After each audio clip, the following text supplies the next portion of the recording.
So the aim of these plant health club sessions is an aim for members of the plant pathology community to come together to discuss current topics in plant pathology and to share expertise and best practice across a wide range of fields. And we hope that you'll be able to do that. I know we have people signing into these sessions from around the globe, so it's a fantastic opportunity to interact with each other. So each of these meetings is chaired by a member of the BSPP board, which will be me, and by a co-chair from the BSPP community. And this week I'm very happy to be joined by Ines Vasquez Iglesias. And Ines has recently completed her PhD with FERA and the University of Newcastle under the supervision of Adrian Fox, where she was studying Rose rosette virus.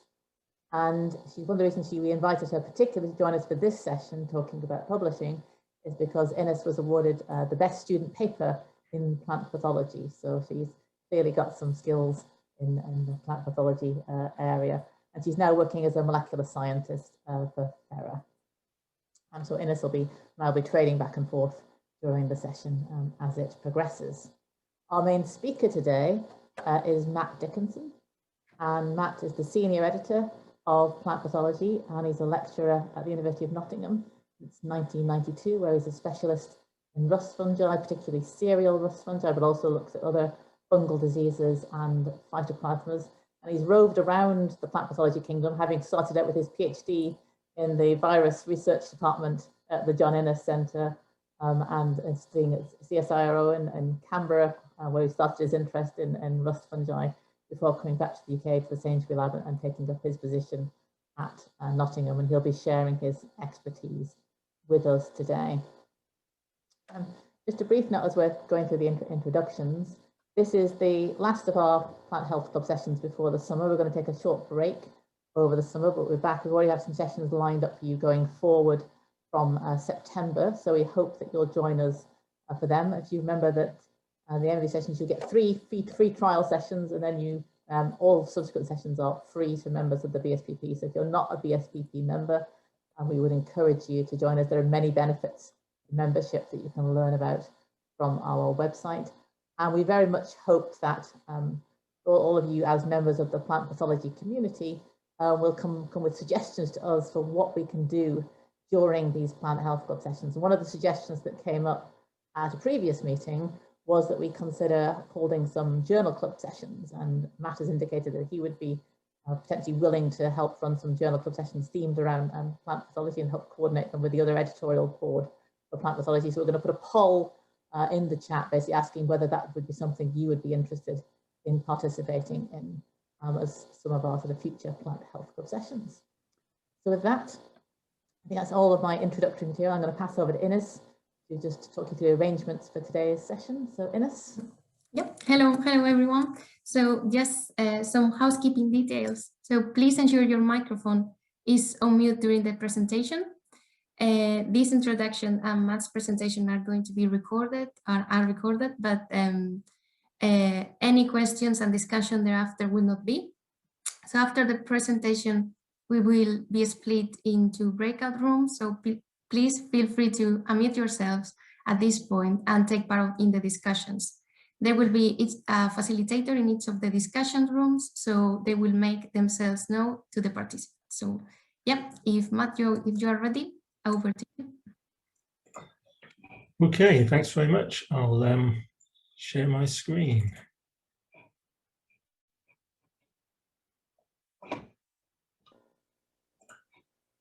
Yeah, we can see that. You just need to go to full screen now.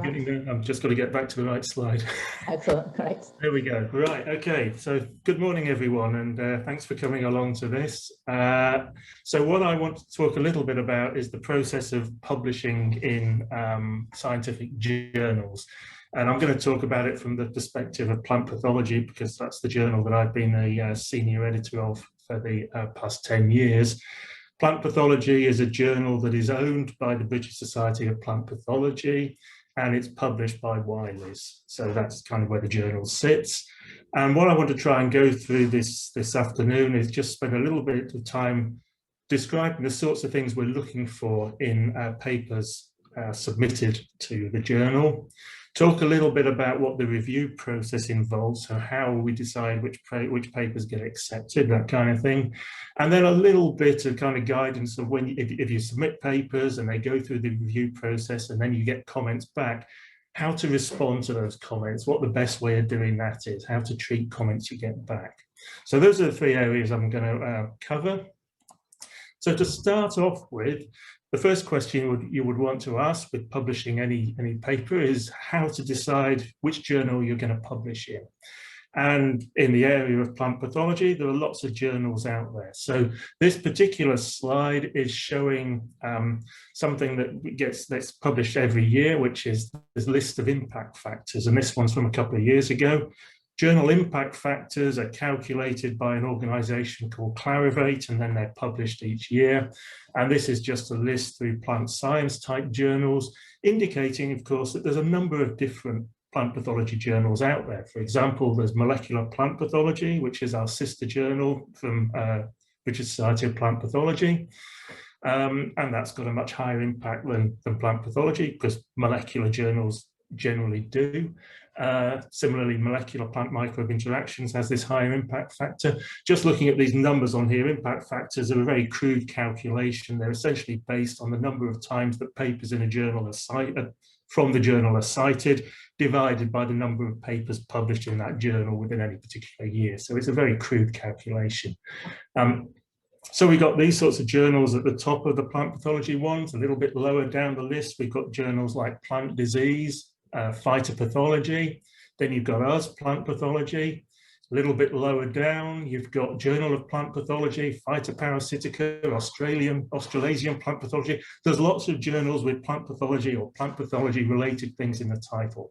So how are you going to decide which one you're going to publish in? Okay, so that's something you've got to think about, finding the right journal for your particular work. Now, added to that, there are certain complications because there's lots of websites for journals as well. And sometimes these are not necessarily what we would think of as perhaps bona fide journals. They don't appear on impact factor lists. They don't always appear in official guides of journals. Journals like the Journal of Plant Pathology and Microbiology or the Journal of Plant Pathology Research. Lots of different journals out there. It's very difficult sometimes to know whether these are genuine journals or what we refer to as predatory journals, open access journals where all they really want is your money for publishing, and where they don't even perhaps have a proper review process. As long as you pay the money, your paper will get published. And one of the things you've got to be a little careful about when deciding to publish a paper is looking at which journals to publish in, which are the journals that you should be submitting to or are best to submit to. So that's something just to think about. So let me tell you a little bit more about plant pathology. We have an impact factor which is in decent range for a kind of non-molecular, just over 2. It went down slightly last year because we got rid of a backlog of papers, so we had a lot more papers within the journal last year. We get about 650 or so papers submitted to the journal every year. That was the number for last year. Most of these are what we refer to as original articles, and I'll describe what I mean by an original article in a few minutes' time. Then we also got a number of reviews submitted to the journal, and we also got some specific reviews that we're badging under a banner called Plant Pathogen Impacts, and I'll come back to those in a few minutes as well. And then we get a few other assorted things submitted to the journal, like letters to the editor and various other bits. So that was the kind of numbers that we got submitted to the journal. But the next thing to note is what's below that, because of all those papers that originally get submitted to the journal, almost 40% of them get rejected at source.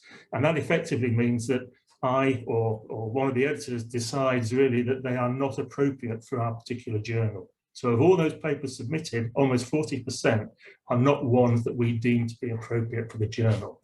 And I'm going to talk about in a few minutes how we decide whether they're appropriate or not for the journal, and what the kind of criteria we use are. Of those that are suitable, they then go out to referees and reviewers. And of those, about half will then still get rejected. And so the final acceptance rate of all the papers submitted is just under 30%. And it's sort of stayed at that for over the years. That's our general acceptance rate. That means we publish around just short of 200 papers a year in plant pathology. Okay, so that's a little bit of information about the journal. So in knowing whether your paper is going to make it through that first part of the process, the key thing to do, and the key thing to do for all journals, is to read the author guidelines and make sure that the papers you're planning on submitting conform to those guidelines. So in terms of plant pathology, what are we looking for in those guidelines? We're looking for original articles, and original articles should be a report of research that is addressing a specific question, and you need to incorporate the methods, the results, and then the conclusions that you draw from that research. And the important thing is that you need to be addressing a question. You want to be setting a hypothesis and then testing that, okay? What we don't tend to publish in plant pathology is papers which are simply reporting a new disease. There are other journals where that would happen, things like New Disease Report or Australasian Plant Disease Notes. There are a whole range of other journals that would take kind of just publications of a new disease has appeared in a particular country. Similarly, we don't generally publish regional surveys. Within this country, this is the pathogen that is present. That's not the sort of thing we publish. Or we don't publish efficacy tests on fungicides or on biological control agents or plant extracts for controlling diseases. I get a large number of papers submitted which are showing the efficacy of another extract from another plant species against a particular fungal pathogen and showing some results of how it reduces the amount of disease. Those aren't the sorts of papers that we would look at in plant pathology. Those would be rejected at source, okay? Unless they are particularly original or have particularly significant findings within them, okay? So that's what we're looking for in original articles. Also bear in mind that we're not really looking for out and out molecular papers in plant pathology, because they should be going to molecular plant pathology rather than us. But we can incorporate some molecular work within our journals. So there's a bit of a fine line between how molecular a paper should be before it comes to plant pathology or goes to molecular plant pathology, okay? So those are original articles. Then we also accept review articles, but again, these have to be systematic reviews. We don't just want literature reviews submitted to the journal, and we often get those, which are just a literature review.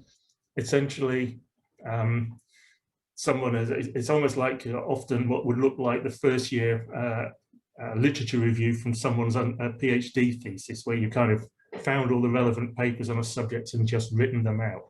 What we want in a systematic review is some narrative around what you're putting into that review, some analysis of the data and some conclusion, some discussion of the papers that you're reviewing, okay? So we look for that.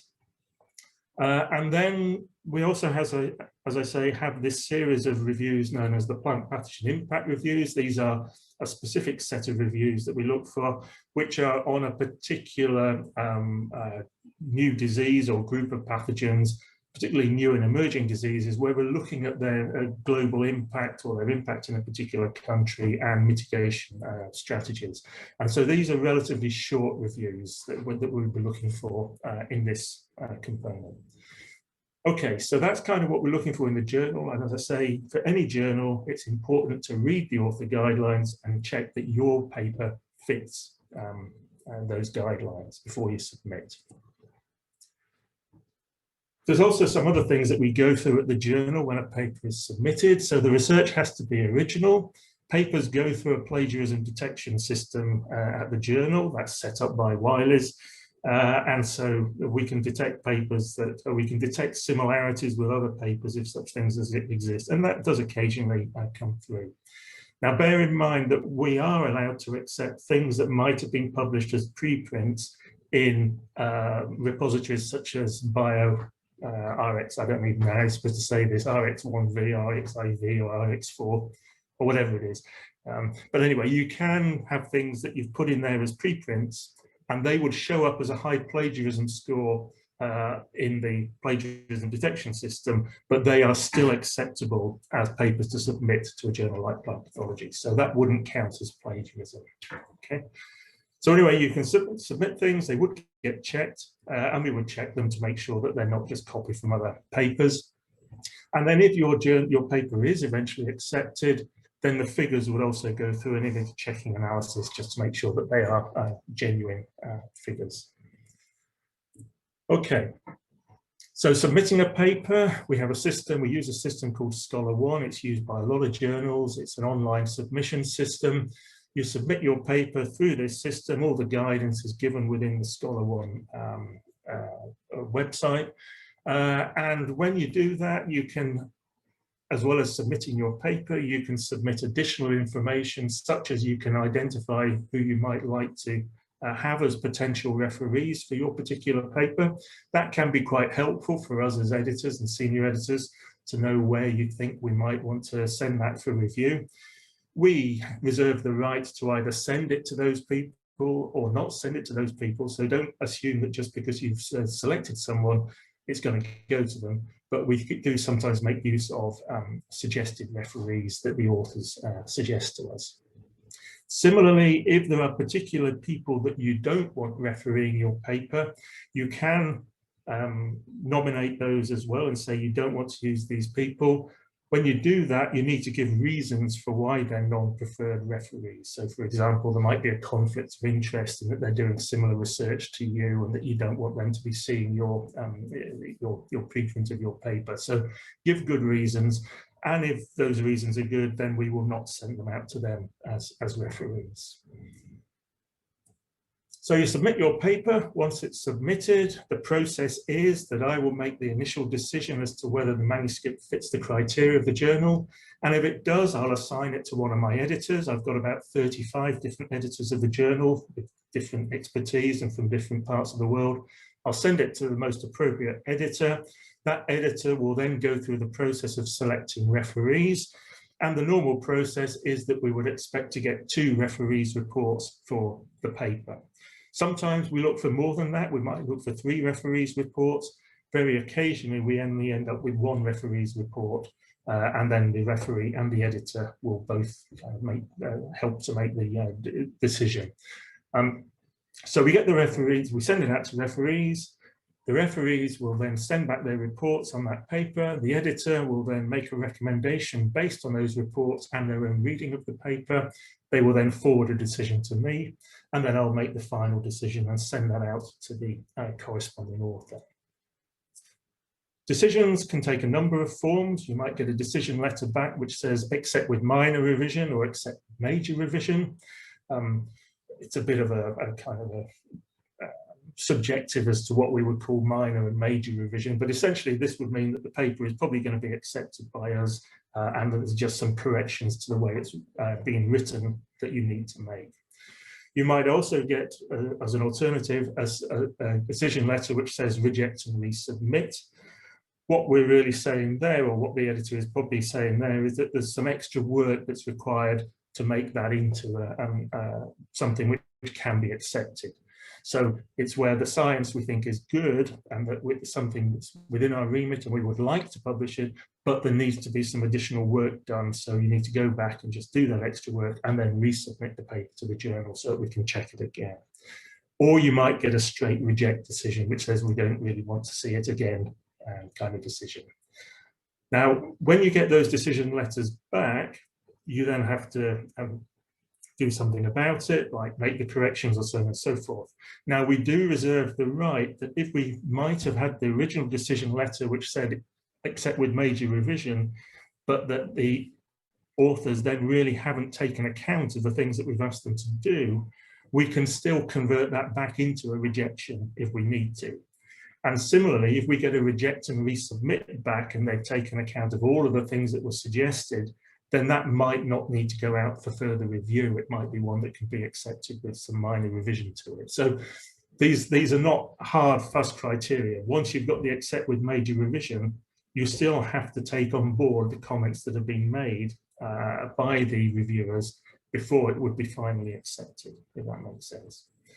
Now, one other thing I should have pointed out at the start, and perhaps I should point out here as well, is that when you submit a paper to a journal, that is done on the understanding that you are only submitting that paper to one journal at a time. So if you've submitted a paper to Plant Pathology, you can't be submitting that same paper to another journal at the same time. All right, that's against the rules of publishing. You're not allowed to do that. So if the paper is with Plant Pathology and we're going through the review process, you can't send it out to another journal at that point. Once it's reached this stage, if it reaches the stage of a reject and resubmit or a reject, then you are at liberty to send that to another journal and maybe try another journal and see if they will publish it. Okay, but while it's still with us, you can't do that. The only way you can do that is that you may have to make a decision to withdraw the paper from the journal, and you have to tell us that you've withdrawn the paper and that you're going to submit it to somewhere else. Okay. So all that happens, you get your decision letter back. How do you respond to a decision letter? Now, no one likes getting criticism. None of us like that. So when you get a decision letter back, it's going to have some criticism in it. There's going to be comments made by the referee and the editor. What you don't want to do is just take the view that the referees have got it wrong and that everything they said is rubbish and that you were right in the first place. If the referees don't understand something or don't seem to have got the message that you were wanting to convey to them, then maybe it's being written in a slight confusing way, which would not just confuse them, but would also confuse the reader. So therefore, go back and reassess that and see if you can phrase it in a different way. So you want to take those comments on board. Don't take them as personal criticism. Take them as things that are trying to improve the presentation of your paper to make it more accessible to the reader. Okay, and then when you amend the manuscript based on these comments, you need to write a covering letter stating how you've addressed each of the points. Now, you could address these by making changes to the manuscript, which is what often the referees would like you to do. Or if you disagree with the comments that have been made by the referee, then you can say that you disagree and you can explain why you disagree with that in your response letter. Now, when you do that, there are ways of doing that and ways of not doing that, right? And the way of doing it is you do it in an appropriate style that makes it clear that you've understood the comment and you kind of accept what they're saying, but you kind of think this is not really necessary to do what they're saying. You don't just say the referee was wrong, they're talking a load of rubbish and I'm not going to accept that comment, okay? And when you do that, more times than not, the editor will often accept your viewpoint if you argue it in that suitable way, okay? So you send back your revised manuscript, you send it back with all these comments and how you've addressed each of the comments. It will go back to the editor, and hopefully in a few weeks' time, you will get this letter, which is the one which says, "Dear so-and-so, we're pleased to confirm that your manuscript is accepted." And the way it works in plant pathology is it will then go through some editing within the system and the paper will then appear in the journal. Now, when that happens, what we like, of course, and what all journals would like is lots of publicity, and what I'm sure you would like as well is publicity about your paper. So we have this thing called a graphical abstract, which we would ask you to submit when your paper is accepted. This is where you can include some images in an abstract, and that goes up on the Wiley's website. And then we also ask that people try and share the information on Twitter and any other social media that they want to, that this work has been published. And we have a social media for the journal itself. And then there's also the BSPP social media sites as well. So there's various places where you can share this information. So hopefully that's the end of the process. Your paper gets accepted and you can give lots of publicity on that paper, and then you go on and write more papers further down the line. So I think those are the main things I wanted to cover. The final bit then that I'm going to show on this is the kind of things that I'm hoping we're going to, that I've put up as kind of topics for the various discussion groups. And I've put 5 different things on here, and they're going to go into the various discussion groups in a moment, but just to give you a feel for what I'm looking for on these sorts of things. The first one is the simple question about looking and making decisions on where to publish your work. You know, how do you spot whether it's going to a proper journal or going to one of these things that we call a predatory journal? So that's something that could be discussed. The second one is this little one about, is this question about reviews versus original articles. So lots of journals publish reviews and opinion pieces. They're very good for getting citations and for increasing the impact factor of a journal, but there has to be a balance between some original papers and reviews. So what is the right balance? There are some journals which are just review based, there are some which are just original articles. Where should the balance be between the number of original papers and the number of kind of review type articles that any particular journal might want to publish? The third one is about this peer review process. Does it work? Should the people refereeing papers remain anonymous, which is the norm at the moment, or should the authors of a paper be allowed to know who their referees are? The next one is a little bit about the refereeing process itself. If you were a referee, how do you assess scientific rigor in a paper? In the old days, most journals used to publish papers by what we call the subscription model, where the libraries of a particular university or institution would pay a subscription, and those papers would be published within that. These days, of course, we have a lot more open access journals where it's the author that pays for the work to be published. So the question here is, do you think that has any effect on scientific rigor? If it's now pay to publish rather than the reader pays, does that affect the refereeing process, or could it potentially bias the refereeing process? And the final one I put down here is more around the remit of journals like Plant Pathology. We have a fairly broad remit. I've already said there are certain areas we don't cover in the journal. Are there ways that we could consider expanding the journal's scope, and if so, what kind of areas might we do that into? So that's all I wanted to cover. I'll stop sharing my screen now and go back to Ines. Thank you so much, Matt, for your presentation. It's really interesting. So we have